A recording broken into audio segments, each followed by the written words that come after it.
And Deepavali ரேஸில் வர்றதுக்கு காரணம் என்ன? காரணம்லாம் இல்லை சார். பெரிய பட்ஜெட், லீவ் டைம், எல்லா படத்துக்கும் ஒரு டெஸ்டினி இருக்கும். அந்தந்த படம் அந்தந்த டெஸ்டினியை தேடி அதுவே ஒரு இடத்துக்கு வந்து நிற்கும்னு சொல்லுவாங்க. எப்படி இந்த படம் ஒரு பட்ஜெட்டில் ஆரம்பித்து ஒரு பட்ஜெட்டுக்கு வந்ததோ, இந்த படத்துக்குள்ளே எப்படி மற்ற நிறைய விஷயங்கள் உள்ளே வந்ததோ அந்த மாதிரி தான். ஸோ போட்டியாக நினச்சா போட்டி, இல்லை இவங்கெல்லாம் என்ன அப்படின்னு நினச்சாலும் பிரச்சனை இல்லை.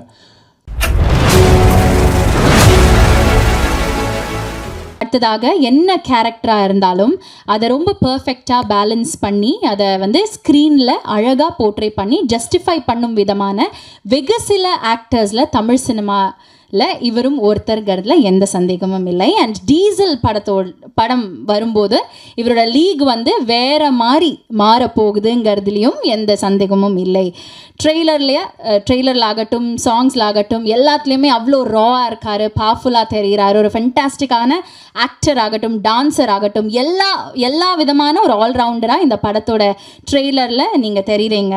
And someone from the team of the most recent recipient of the national film awards, please welcome actor Harish Kalyan அவர்கள்.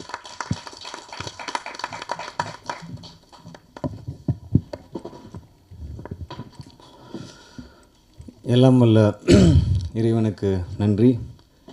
எங்கள் அழைப்பை ஏற்று இங்கே வந்திருக்கக்கூடிய உங்கள் எல்லாருக்கும் நன்றி. மேடையில் இருக்கிற என்னுடைய டீம் எல்லாருக்கும் நன்றி. எங்கள் டைரக்டர் படன்னு பேசினார் இல்லையா, கொஞ்சம் அன்ஃபில்டர்டாக பேசிட்டார். எங்கள் ப்ரொடியூசர் சொல்கிறாரு, ஏதாவது இன்கம் டேக்ஸ் பிரச்சனை வந்துட போகுது, நானே கடன் வாங்கி தான் படம் எடுத்திருக்கேன் அப்படின்னு.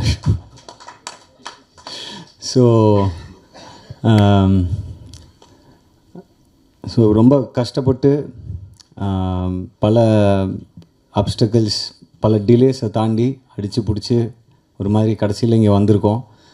ரொம்ப சந்தோஷமாக இருக்குது. முதல்ல இந்த மாதிரி ஒரு கதையை என்னால் பண்ண முடியும்னு என் மேலே நம்பிக்கை வச்சு இதை கொடுத்த இயக்குனர் சண்முகம் சாருக்கு என்னுடைய நன்றியை தெரிவிச்சுக்கிறேன். இந்த பையன், அதாவது என்ன தான் சொல்கிறேன், ஒரு பாய் நெக்ஸ்ட் டோர், ஒரு லவர் பாய், ஒரு ஆங்க்ரி யங் மேன், இந்த மாதிரி படங்கள்லாம் பண்ணிகிட்டு இருந்தீங்க. ஸோ திடீர்னு ஒரு ஆக்ஷன், இது உங்களுக்கு ஓகேயா, செட் ஆகுமா அப்படின்ற மாதிரிலாம் ஒரு சில பேர் கேட்டிருந்தாங்க. பட் எனக்கு பர்சனலாக வந்து ஆக்ஷன் படங்கள் ரொம்ப பிடிக்கும். ஏன்னா நான் ஆக்ஷன் படங்கள், கமர்ஷியல் படங்கள் பார்த்து வளர்ந்த ஒரு பையன். ரஜினி சார் படமாக இருக்கட்டும், விஜய் சார் படமாக இருக்கட்டும், அஜித் சார் படமாக இருக்கட்டும், FDFS விசில் அடித்து 10 ரூபாய் டிக்கெட் வாங்கி பார்த்த பல கோடி ரசிகர்களில் நானும் ஒருத்தன். ஸோ பட் அதுக்கான கரெக்டான டைமும் கரெக்டான ஸ்கிரிப்டும் வந்தால் மட்டும்தான் அது தொடணும் அப்படின்றது வந்து ஒரு மைண்ட் செட்டாக இருந்தது. ஸோ டீசல் கதையை கேட்கும்போது எனக்கு இந்த மாதிரி ஒரு உலகம், இதை நம்ம கடந்து, இதை நம்ம பார்த்து, இதை நம்ம வந்து கேள்விப்பட்டிருப்போம், கடந்து போயிருப்போம். பட் இது எங்கே ஆரம்பிக்குது, இது உள்ளே என்ன நடக்குது, இந்த வேர்ல்டுக்குள்ளே நடக்கிற, இந்த மாஃபியாவில் நடக்கிற விஷயங்கள் என்ன அப்படின்னு நமக்கு தெரியாது.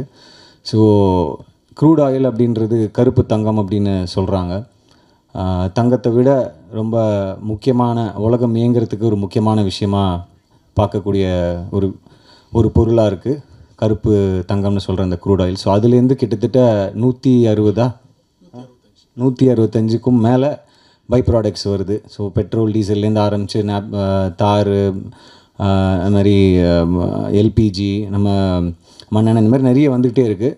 ஸோ இந்த மாதிரி விஷயங்கள்லாம் டைரக்டர் வந்து இந்த கதையை நரேட் பண்ணும்போது, சொல்லும்போது இந்த வேர்ல்டு ரொம்ப இன்ட்ரெஸ்டிங்காக இருந்தது. ஸோ அதனால தான் இந்த படம் பண்ணணுன்ற ஒரு ஆசை இருந்தது. நம்ம எடுத்தோம் கவுத்தோம் அப்படின்னு ஆக்ஷன் படம் பண்ணோம், 4 பேர் அடிக்கணும், கமர்ஷியலாக ஒரு 2 சாங் இருக்கணும், ஹீரோயினை ரொமான்ஸ் பண்ணோம் அப்படின்ற இன்டென்ஷனில் பண்ண படம் இல்லை. ஸோ இந்த படம்லாம் ஷூட்லாம் முடிச்சுட்டு இப்போது ரீசெண்டாக ட்ரெய்லர் வந்தது. எனக்குள்ளேயே ஒரு சின்ன சந்தேகம் இருந்தது. சரி, உண்மையாகவே நம்ம கான்ஃபிடென்ஸோடு பண்ணிட்டோம் அந்த படத்தை, ஆடியன்ஸ் இதை எப்படி பார்க்க போகிறாங்க, இந்த புது நான் எடுத்துருக்கிற இந்த ஆக்ஷன் அவதாரை எப்படி ரிசீவ் பண்ண போகிறாங்க அப்படின்ற ஒரு சின்ன தயக்கமும் ஒரு சின்ன பயமும் இருந்தது. ட்ரெய்லர் வந்ததுக்கப்புறம் யாரும் பெருசாக திட்டலை. ஸோ அதுவே ஒரு பெரிய மெரிட்டாக எனக்கு ஃபீல் ஆச்சு. அதுக்கப்புறம் முந்தானேத்து எஸ்டிஆர் அண்ணன் கால் பண்ணார். கால் பண்ணிவிட்டு இந்த மாதிரி ட்ரெய்லர் பார்த்தேன்டா, பர்ஃபார்மன்ஸு அது இதெல்லாம் தாண்டி எனக்கு ஒரு விஷயம் ரொம்ப பிடிச்சிருந்தது அப்படின்னு சொன்னார். உன்னுடைய பாடி லாங்குவேஜ் அண்ட் நீ ஒரு ஆக்ஷன் ரோல் பண்ணுற, ஒரு ஹீரோயிசமாக ஒன்று பண்ணுறன்னும் போது அதில் ஒரு மீட்டர் ரொம்ப முக்கியம், அந்த மீட்டரை நீ அளவாக கரெக்டாக பண்ணியிருக்க அப்படின்னு சொன்னார். ஸோ அவர்கிட்டேருந்து வரும்போது அது ஒரு பெரிய ஒரு கான்ஃபிடென்ஸை கொடுத்துச்சு. ஏன்னா இதோட நீ அதிகமாக பண்ணனா ரொம்ப ஜாஸ்தியாக இருக்கும். ஏன்னா நீ இப்போ தான் ஸ்டார்ட் பண்ணுற, ஆக்ஷன் படங்கள் பண்ண இப்போ தான் ஸ்டார்ட் பண்ணுற, ஸோ கரெக்டாக இருக்குது அப்படின்ற மாதிரி அவர் சொன்னார். ஸோ ஒரு சின்ன கான்ஃபிடென்ஸை கொடுத்தது. ஸோ இது எல்லாத்தையும் தாண்டி ஆடியன்ஸுக்கு இந்த படத்தில் வந்து நான் முன்னாடியே சொன்ன மாதிரி, எல்லோரும் சொன்ன மாதிரி, இந்த பார்க்காத ஒரு உலகம். ஸோ ட்ரெய்லரில் வந்து நீங்கள் ஆயில், பெட்ரோல், டீசல் மாஃபியா இதை பற்றி தான் மேக்ஸிமம் போர்ட்ரே பண்ணியிருக்கோம் ட்ரெய்லரில். அண்ட் இதில் இன்னொரு விஷயமும் செகண்ட் ஹாஃபில் டிஸ்கஸ் பண்ணியிருக்கோம்.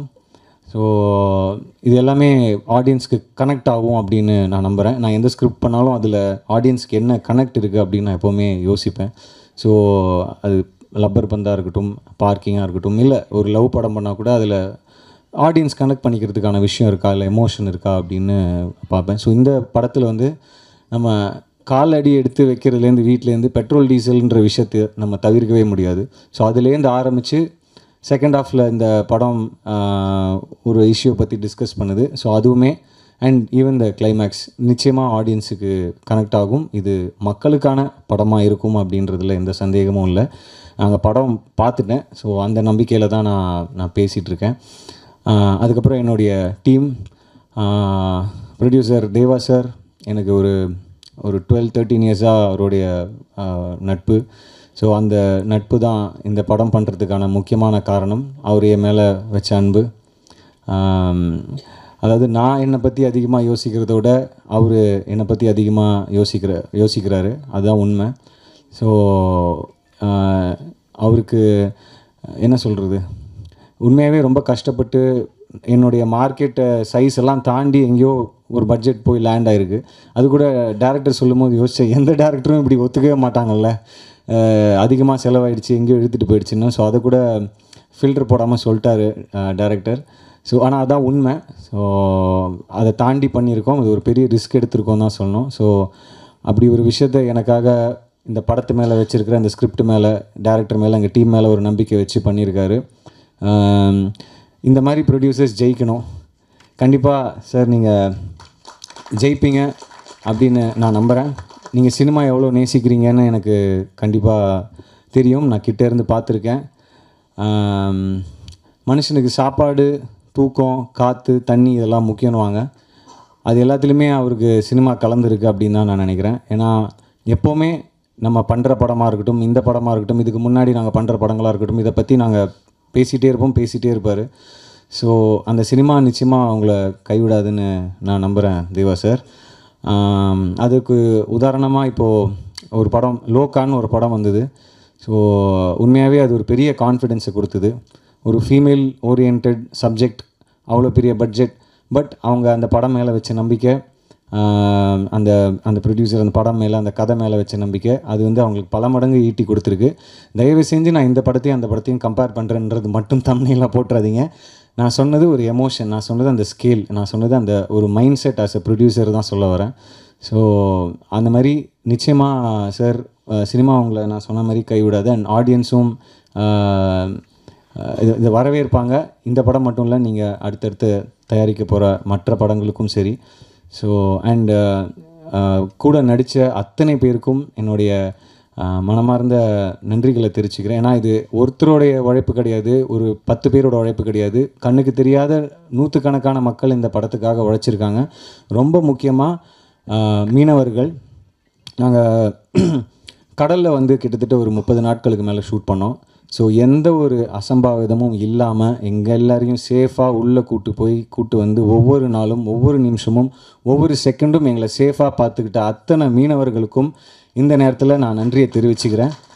ஏன்னா அவ்வளோ ஈஸி கிடையாது உள்ளே போய் ஷூட் பண்ணிட்டு வருது. அண்ட் அதுவும் அவங்களோட ஹெல்ப் இல்லாமல் நம்ம ஃபர்ஸ்ட் ஆஃப் ஆல் உள்ளே போக முடியாது. அவங்களுக்கு தான் தெரியும் அந்த காற்று வாட்டத்துக்கு எப்படி போக முடியும், எந்த இடத்துல நிற்கணும், எந்த இடத்துல ஆங்கர் போடணும். ஸோ இந்த மாதிரி விஷயங்கள் எல்லாமே எங்களுக்கு சேஃபாக பண்ணி கொடுத்தாங்க. ஸோ அவங்களுக்கு நன்றியை தெரிவிச்சுக்கிறேன். அப்புறம் எடிட்டர், எனக்கு தெரிஞ்ச கடைசி 2 வருஷமாக அவருக்கு சிவராத்திரி தான் நினைக்கிறேன். அவர் தூங்கியிருக்காரா சரியாக தூங்கினாரா கூட எனக்கு தெரியல. ஏன்னா எப்போதுமே ஏதாவது ஒரு ஃபுட்டேஜ் வந்துகிட்டே இருக்கும், அதை எடிட் பண்ணிகிட்டு இருப்பாங்க, இப்படி வைப்பாங்க அப்படி வைப்பாங்க, இதை பண்ணுவாங்க அதை பண்ணுவாங்க. அவ்வளோ ஹார்ட் ஒர்க் போட்டிருக்காரு. அப்புறம் Dhibu brother, thank you for beer song, தில்பராஜா, ஆருயிரே, என்டையர் ஆல்பம் அண்ட் ஒரு பயங்கர பவர்ஃபுல்லான ஒரு ரீரெக்கார்டிங் ஸ்கோர் கொடுத்துருக்கீங்க. அண்ட் நான் திபு இப்போது கீழே உட்காந்துருக்கும்போது சொன்னார், இவங்க ஹோஸ்ட் பண்ணவங்க வந்து திபு நைனன் தாமஸ் அப்படின்னு சொல்லும்போது, ஐயோ என் பேரை தப்பாக சொல்கிறாங்க, ப்ரொனவுன்ஸ் தப்பாக பண்ணுறாங்க அப்படின்னு சொன்னார். ஸோ அப்போ தான் நான் சொன்னேன், ப்ரோ ரொம்ப பெருசாக இருக்குது ப்ரோ, வேறு ஏதாவது ஷார்ட்டா அப்படின்னு. டிஎன்டி நல்லா இருக்கா ப்ரோ அப்படின்னு கேட்டேன். டிஎன்டினா இல்லை ப்ரோ, இந்த டிஎன்டின்னு சொல்லுவாங்களே எக்ஸ்ப்ளோசிவ், அந்த மாதிரி டிஎன்டி அப்படி வச்சுக்குவாங்க ப்ரோ அப்படின்னு சொன்னேன். So brother thank you. அப்புறம் கூட நடித்த பிரேமண்ணா, வினய் பிரதர், ஜார்ஜ் அண்ணன், Vivek Prasanna brother, Deena brother, art director Rembon sir, cameraman Richard sir. Already உங்களை பற்றி சொல்லிட்டாங்க, நீங்கள் புயல் மாதிரி வந்தீங்க சார். ஏன்னா எம்எஸ் பிரபு சார் ஷூட் பண்ணிகிட்டு இருக்கும்போது அவருக்கு அந்த டேட்ஸ் கிளாஷ் ஆனதுனால ரிச்சர்ட் சார் வந்தாங்க. செம்ம ஃபாஸ்ட்டு. அதாவது ஆல்ரெடி டேரக்டர் படப்படான்னு இருப்பார், அதுக்கு மேலே ஃபாஸ்ட்டாக இருந்தார் அவர். ஸோ ஆனால் அது என்ன நம்ம நினச்சோமோ அதை நம்ம அந்த குறிப்பிட்ட டைமில் சூப்பராக எங்களுக்காக ஷூட் பண்ணி கொடுத்ததுக்கு ரொம்ப நன்றி ரிச்சர்ட் சார். அண்ட் எம்எஸ் பிரபு சாருக்கும் இந்த நேரத்தில் நன்றியை தெரிவிச்சுக்கிறேன். அப்புறம் படத்தில் வேறு யார் விட்டேன், ரிஷி பிரதர், அப்புறம் எஸ்பி சினிமாஸ். இவ்வளோ பெரிய என்னடா அவங்க இவ்வளோ பெரிய பட்ஜெட்டுன்னு சொல்கிறாங்களேன்னு, ஏதோ நாங்கள் ஏதோ ரொம்ப அப்படின்லாம் இல்லை, நம்ம ஸ்கேலுக்கு அது பெரிய பட்ஜெட், ஸோ அதனால தான் பெரிய பட்ஜெட்டுன்னு சொல்கிறோம். ஸோ இந்த மாதிரி ஒரு படத்தை ஹேண்டில் பண்ணும்போது முக்கியமாக க்ரௌடு சீக்வன்சஸ்லாம் இருக்கும்போது நிறைய tanker loris, fishermen, launch, boat, கடல் அப்படின்னும் போது அதை கோஆர்டினேட் பண்ணி அதை செட் பண்ணி அதை அசம்பிள் பண்ணுறது ஒரு ஈஸியான ஒர்க் இல்லை. ஸோ எஸ்பி சினிமாஸ் அந்த ப்ரொடக்ஷனை பார்த்துக்கிட்டாங்க. எந்த ஒரு கவலையும் இல்லாமல் நாங்கள் தைரியமாக ஷூட் பண்ண முடிஞ்சதுன்னா அதுக்கு காரணம் எஸ்பி சினிமா, சங்கர் சார், அப்புறம் அவங்களுடைய டீம், கிஷோர் சார், ஜெய், இந்த மாதிரி நிறைய பேர் சொல்லணும். நான் டேரக்டர் ஐ திங்க் கிட்டத்தட்ட இந்த எட்டி பார்ப்பாங்கள்ல ஃப்ரேமில், அவர் தவிர எல்லாருக்குமே தேங்க்ஸ் சொல்லிட்டாருன்னு நினைக்கிறேன். ஸோ அவ்வளோ பெரிய லிஸ்ட்டு சொல்லிட்டீங்க. ஸோ அதுதான் இது ஒரு முயற்சி. இந்த படம் ப்ரெஸ், மீடியா, எல்லா படத்துக்கும் எனக்கு பெரிய ஆதரவு கொடுத்துருக்கீங்க. இந்த படத்துக்கும் உங்களுடைய ஆதரவு இருக்கும். இன்னும் ஒரு சில நாட்கள் தான் இருக்குது. ஸோ அந்த நேரத்தில் நம்ம என்ன சொல்லுவோம், இதுக்கு மேலே எல்லாம் அவன் தான் பார்த்துப்பான் அப்படின்ற மாதிரி, இதுக்கு மேலே எல்லாம் நீங்கள் தான் பார்த்துக்கணும். நீங்கள் தான் ஆடியன்ஸ்கிட்ட கொண்டு போய் சேர்க்கணும் இந்த படத்தை. அண்ட் தீபாவளி ரேஸில் வர்றதுக்கு காரணம் என்ன? காரணம்லாம் இல்லை சார். பெரிய பட்ஜெட், லீவ் டைம், எல்லா படத்துக்கும் ஒரு டெஸ்டினி இருக்கும். அந்தந்த படம் அந்தந்த டெஸ்டினியை தேடி அதுவே ஒரு இடத்துக்கு வந்து நிற்கும்னு சொல்லுவாங்க. எப்படி இந்த படம் ஒரு பட்ஜெட்டில் ஆரம்பித்து ஒரு பட்ஜெட்டுக்கு வந்ததோ, இந்த படத்துக்குள்ளே எப்படி மற்ற நிறைய விஷயங்கள் உள்ளே வந்ததோ, அந்த மாதிரி தான். ஸோ போட்டியாக நினச்சா போட்டி, இல்லை இவங்கெல்லாம் என்ன அப்படின்னு நினச்சாலும் பிரச்சனை இல்லை. 17ஆம் தேதி படம் ரிலீஸ் ஆகுது. ஆடியன்ஸ் கண்டிப்பாக சப்போர்ட் பண்ணுவாங்கன்னு நான் நம்புகிறேன். எனக்கு எப்போவுமே உங்களுடைய அன்பும் ஆதரவும் இருந்திருக்கு. ஸோ அது தொடர்ந்து இருக்கும், இந்த படத்துக்கும் சரி, அடுத்து வர படங்களுக்கும் சரி. அண்ட் நானும் நிச்சயமாக ரொம்ப கான்ஷியஸாக நல்ல படங்கள், நல்ல கதாபாத்திரங்கள் சூஸ் பண்ணி பண்ணணுன்றது தான் என்னோடய ஆசை. ஸோ கண்டிப்பாக அதுக்கான இயக்குனர்களும் தயாரிப்பாளர்களும் வருவாங்க.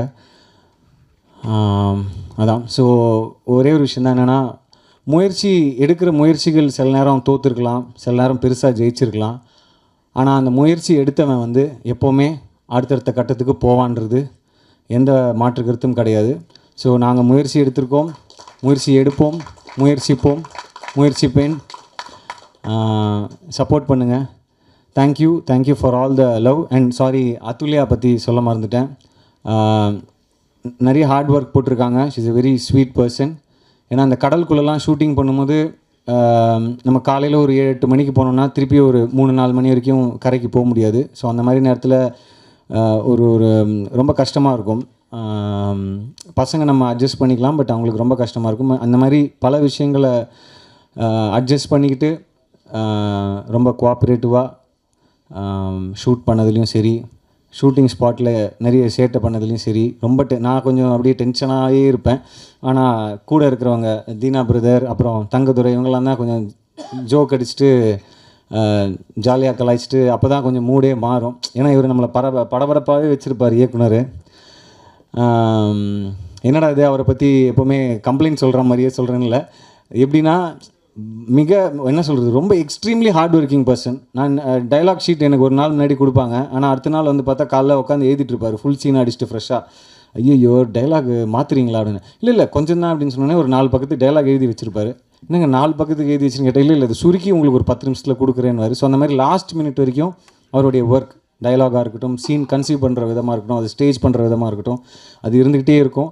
ஸோ அந்த அயராத உழைப்புக்கு கண்டிப்பாக தீனா பிரதர் சொன்ன மாதிரி கைத்தட்டுற மாதிரி ஒன்று பண்ணுங்கள், கைத்தட்டுவாங்கன்ற மாதிரி கண்டிப்பாக உங்களுக்கு அந்த கிரெடிட்ஸ் வந்து சேரும்னு நான் நம்புகிறேன். இந்த தீபாவளிக்கு எல்லாரை பற்றியும் சொல்லிட்டேன்னு நினைக்கிறேன். யார் பற்றியாவது மறந்துருந்தேன்னா சாரி. கூட நடித்தவங்க, டெக்னீஷியன்ஸ் எல்லாருக்கும், என்னுடைய டீம், என்னுடைய பர்சனல் டீம் எல்லாருக்குமே நன்றியை தெரிவிச்சுக்கிறேன்.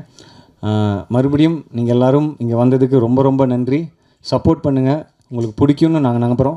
எல்லாருக்கும் என்னுடைய அன்பு மட்டுமே. வணக்கம். நேற்று பெங்களூரில் ப்ரெஸ் மீட் முடிச்சுட்டுன்னா ஒரு டார்லிங் சொன்னார், அதுதான் ஒரு முக்கியமான விஷயத்தை மறந்துட்டேன். வெற்றிமாறன் சாருக்கு எத்தனை கோடி நன்றிகள் சொன்னாலும் அது பத்தாது. டீம் சார்பாகவும் என் சார்பாகவும் வெற்றி சார், தேங்க்யூ சார்.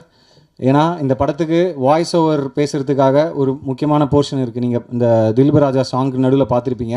ஸோ அது ரொம்ப முக்கியமான ஒரு படத்தை பற்றி ஒரு சுருக்கமாக சொல்கிற மாதிரியான ஒரு வாய்ஸ் ஓவர். ஸோ அதை வந்து வெற்றிமாறன் சார் பேசினா நல்லாயிருக்கும், அது ஆடியன்ஸ்க்கு கரெக்டாக போய் சேரும், கனெக்ட் ஆவாங்க அப்படின்ற ஒரு நம்பிக்கையில் போய் கேட்டோம். ஸோ வாய்ஸ் ஓவர் பேசுகிறேன்னு இல்லை, நான் முதல்ல படத்தை பார்க்கணும், அப்புறம் தான் என்னால் வாய்ஸ் ஓவர் பேச முடியும்னு சொல்லிட்டு அவர் நினச்சிருந்தா ஒரு 1/2 மணி நேரத்தில் அந்த வாய்ஸ் ஓவர் பேசிவிட்டு அவர் வேலையை பார்த்துட்டு போயிருக்கலாம். ஏன்னா அவரும் அடுத்தடுத்த நிறைய படைப்புகளுக்காக ரெடி ஆகிட்டு இருக்காரு. பட் அவர் டைம் எடுத்து படத்தை பார்த்து சில சஜஷன்ஸ் கொடுத்தாரு. அதை வந்து வலைத்தளங்களில் வந்து சில பேர் வந்து வெற்றிமாறன் சார் வந்து பார்த்தாராம், அவரோட அசிஸ்டன்ட் தான் இவர் அப்படின்ற. இவருக்கும் வெற்றிமாறன் சாருக்கு எந்த சம்மந்தமும் கிடையாது. உண்மையாகவே அவர் மேலே இருக்கிற அன்புனாலையும் நம்ம ஆல்ரெடி அவருக்கு பழக்கம் அப்படின்றனாலையும் வந்து வாய்ஸ் ஓவர் பேசி கொடுத்து சில சஜஷன்ஸ் கொடுத்தாரு. Thank you Vetrimaaran sir, we love you sir. நீங்கள் தான் சொல்கிறீங்களா சார்? அது நேற்று ரூமில் வந்துட்டு போய் இப்போ படுங்க, நைட்டு தான் லேட் ஆகிடுச்சு அப்படின்னாரு. அப்படிலாம் உட்காந்து எழுதியுமே ஒரு 4 பேரை விட்டேன். அதில் முக்கியமாக என்னடா எவ்வளோ உட்காந்து எழுதினாலும் பேரை விட்டுறேன். ஏன்னா நன்றி சொல்லும்போது உழைச்சிருக்கோம்ல ரொம்ப நாள், அவங்களுக்கு நன்றி சொல்லுன்றது அவங்களை காயப்படுத்தும். ஏன்னா திருப்பி போய் உதவி பண்ண அவங்க நமக்கு இல்லை, இன்னும் அடுத்தவங்களுக்கு யாராவது உதவி பண்ணும்போது ஆமாம் உதவி செய்வோம், பேரை கூட சொல்ல மாட்டானுங்க அப்படின்ற ஒரு மாதிரி ஆகிடும். அது தவறு. மணிகண்டன் வாய்ஸ் ஓவர் கொடுத்துருந்தார். நீங்கள் ட்ரைலரில் பார்த்த வாய்ஸ் ஓவர் வந்து மணிகண்டன், தம்பி கதாநாயகன் மணிகண்டன் கொடுத்த வாய்ஸ் ஓவர்.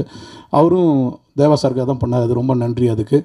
அதே மாதிரி இந்த 3 ஆண்டு கால பயணத்தில் வந்து எனக்கும் தேவா சாருக்கும் ரொம்ப பக்கபலமாக இருந்தது இயக்குனர் விருமாண்டி வெற்றிச்செல்வன். வெற்றி விருமாண்டி ரொம்ப நன்றி. ஏன்னா அவங்க 2 பேரும் படம் பண்ண இயக்குனர்கள். 24/7 எனக்கும் தேவா சாருக்கும் கூட இருப்பாங்க. அவங்களுக்கு நன்றி சொல்ல மச்சான் உட்காந்து ரொம்ப கஷ்டப்பட்டு ரெடி பண்ணேன்டா, அதில் வந்து ரோலிங்கில் போயிடுச்சுடா, அதனால் அவங்களுக்கு நன்றி. அதான் அந்த 3 பேரும் சொல்லணும்னு நினச்சேன். Sorry, thank you. நன்றி சண்முகம் சார், ரொம்ப ரொம்ப நன்றி. ஹரிஷ் கல்யாண் சார், ரொம்ப அழகாக பேசுனீங்க. இனிமேல் டிஎன்டின்னு உங்களை கூப்பிடலாமா சார்? டன், ஓகே, அப்படி தான் இனிமேல் கூப்பிடணும். So Dhibu Ninan, yes, thank you very much Dhibu sir. And ரொம்ப நன்றி ஹரிஷ் கல்யாண் சார். இந்த தீபாவளி டீசல் தீபாவளியாக மாற வாழ்த்துக்கள் to the entire cast and crew. Also Third Eye என்டர்டெயின்மெண்ட்டில் இருந்து